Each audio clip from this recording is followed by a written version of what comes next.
प्रियंका की शादी सहारनपुर के एक शहर में ध्रुव से हो जाती है। प्रियंका एक इंटीरियर डिजाइनर होती है और उसका अपना एक बिजनेस होता है। ध्रुव का घर बहुत ही साधारण सा दिखता है। उनके घर में हर चीज पुरानी और घर के हिसाब से बिल्कुल अलग होती है।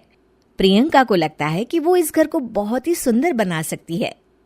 ध्रुव, ये घर बहुत ही पुराने तरीके से डेकोरेटेड है। अच्छा, मुझे तो नहीं लगता। कभी ध्यान दोगे तो लगेगा ना। ऐसा लगता है कि हम शहर में रहकर भी गांव में रहते हैं। अच्छा, तो इस दिवाली तुम्हारे मनपसंद कलर से पेंट करवा देंगे, ठीक है? ओहो, पेंट से क्या होगा? ये फर्नीचर इतना पुराना हो गया है, खुद कह देता होगा कभी तो, भगवान के लिए बदल दो, भगवान के लिए मुझे बदल दो। कुछ भी बोलती हो तुम प्रियंका। अरे कितना सुंदर लगता है ये सोफा। हाँ, साइज देखा है इस घर के फर्नीचर का। ऐसा लगता है घर नहीं गोडाउन है। मुझसे नहीं, मम्मी और पापा से बात कर लो इस बारे में। ये सब उन्हीं की पसंद का आया है। हाँ, तभी तो इतना ओल्ड फैशन है। कुछ कहा क्या? अरे कुछ नहीं। आप जाइए, ऑफिस जाइए। ध्रुव ऑफिस चला जाता है और प्रियंका अपनी सास से बात करने की सोचती है। मम्मी जी, मैं क्या सोच रही थी कि अगर हम इस संदूक को यहाँ से हटा दें तो काफी जगह बच जाएगी ना। हाँ, इसे हटा देंगे और सामान कहाँ रखेंगे? अपने सर पर? अरे मम्मी जी, आप ऐसी बातें क्यों कर रही हैं? देखिए ना, उसमें से एक भी चीज तो काम की है नहीं, तो क्यों ना हम उसे बेच दें।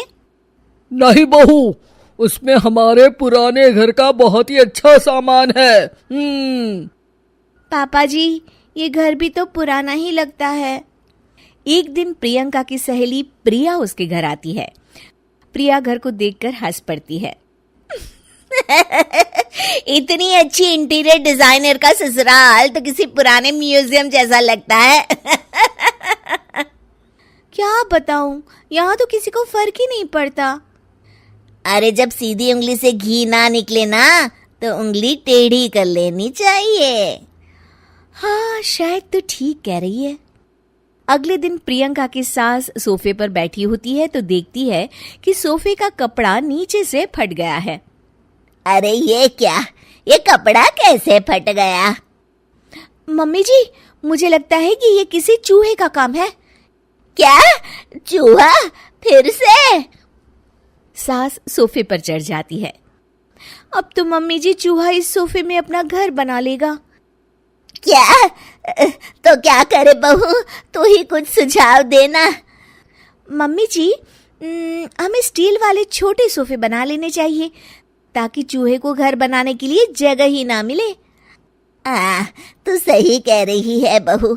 मैं अभी तेरे ससुर को बोलती हूँ नए सोफे लाने के लिए।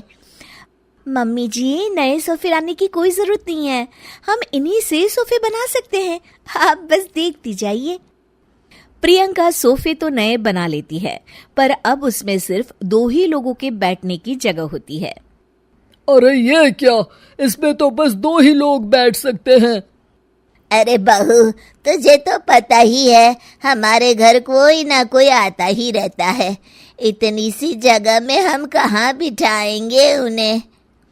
अरे मम्मी जी, आप चिंता मत कीजिए, उसका भी इंतजाम हो गया है।